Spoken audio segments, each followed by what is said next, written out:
Well, the saga. And like I was saying, the road to the church, because that's becoming a pivotal moment. So we ended up signing with Shelter Records, and they said what the first thing they'd like to do is send us back to Tulsa. And they said that we could work at the church studio. And this was like the golden castle that everybody was dying to get into. And so basically what they did was they just handed us the keys, because we were going to Tupelo and back, and then when we'd go back, we'd go into our studio.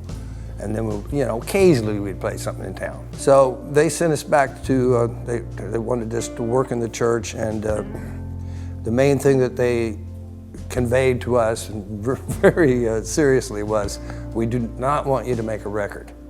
We want you to just get comfortable working in a real state-of-the-art recording studio, which was, 16 tracks.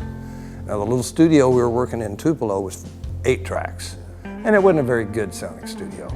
And so of course there was no producer. We were doing everything ourselves.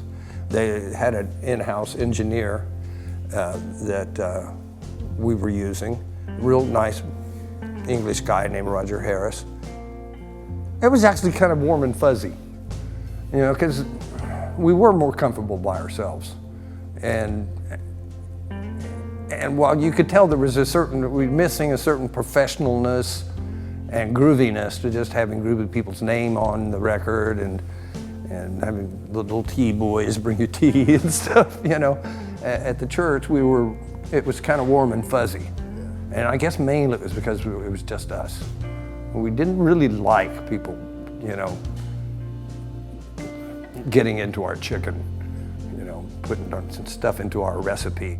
We'd be coming to the church, or we'd be coming over to the church, and a car would pull up, and we'd see Leon, and it was be like 5 in the evening, and they'd say, "Oh, that's Leon. He just woke up." We thought, "Wow, it's 5 at night, and Leon just woke up." But one night we were working, and sure enough, there's this guy sitting in the back of the room, and it's Leon Russell. And looking at him, he's kind of a forbidding-looking figure. He usually maybe had his sunglasses on and the beard and the hair and stuff, and obviously was a very powerful person. And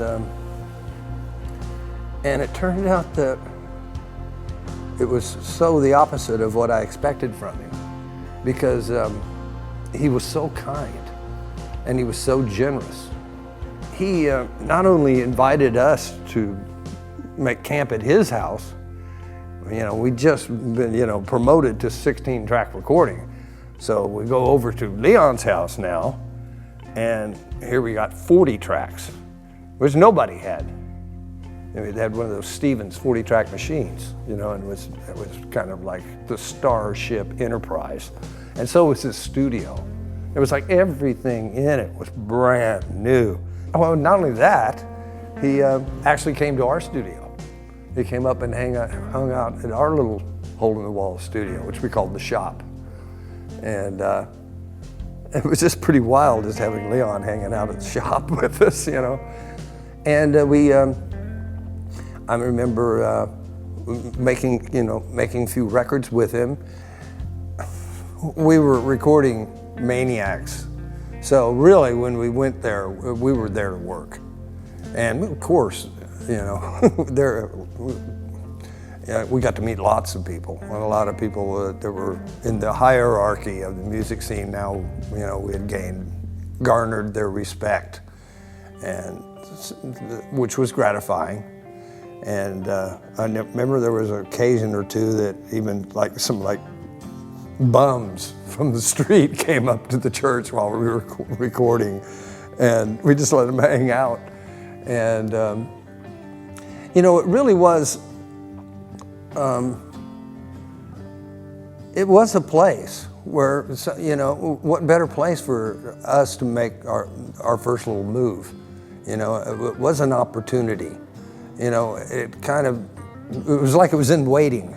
You know, if Leon wasn't using it, and I think once he built his own studio in his house, it became just kind of like this, you know, little garden.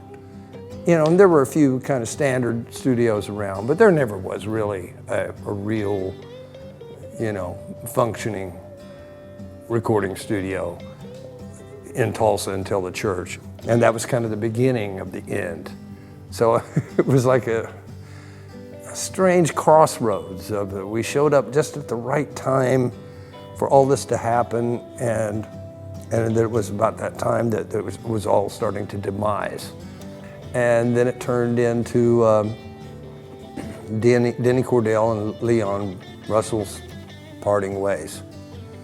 And so, which was really bad for us, because we had this terrific momentum going, and our album didn't come out. You know, we just had a big hit record, and our album didn't come out for like a year later, which it was just the beginning of all the, you know, we got there so easily. And then it was like rocky road from then on. I left Tulsa after that. We went back to LA and started working on another album. And I remember that they basically dismantled the church. And years later, the guys that produced my first solo album with me, Noah Shark and Max, who also worked on the early Tom Petty albums, were involved in tearing the church, gutting it basically. And the windows of they had portholes on the doors that you would open just to walk into the church, big portholes. And they gave me one. And I carried it around for like 20, 30 years. I've had that porthole. And now it's in my studio.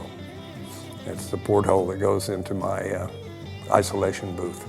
So it's always it's just kind of cool to see it there with me all the time. But I don't know why they split up and what happened. And I've never really got to talk to Leon about it. It's kind of some unanswered questions for me, but it was a sad moment, because, you know, this was an opportunity and an advantage that I took of it, but it could have been anybody, and other people may have in other ways. It might have been just a stepping stone to them that was important. So it was just a valuable, significant luxury for the musical community that was certainly not treated very favorably by the city, this town. I've always said that, people always say, and it's known worldwide, it's not just me saying this, that some of the greatest musicians in the world come out of Tulsa. And people have always asked me that, why is that, you know? And it's not because I'm a Tulsan, it's a known thing. You know, people in LA know this, people in New York know this, you know. And they ask me why. And I say, well, it's because this town has always treated them like shit. And so if you want to be a musician in Tulsa, you need to be one of a few things. You've got to either be really good, really love what you're doing, and that you leave. And that's why the best musicians in the world are from Tulsa, because they're not here anymore. But I think it should be acknowledged, and it should, you know, it stands for something. For a time period, a vision that obviously Leon had. I'm proof that it had the power to change my life. And so the fact that I just think it should exist. And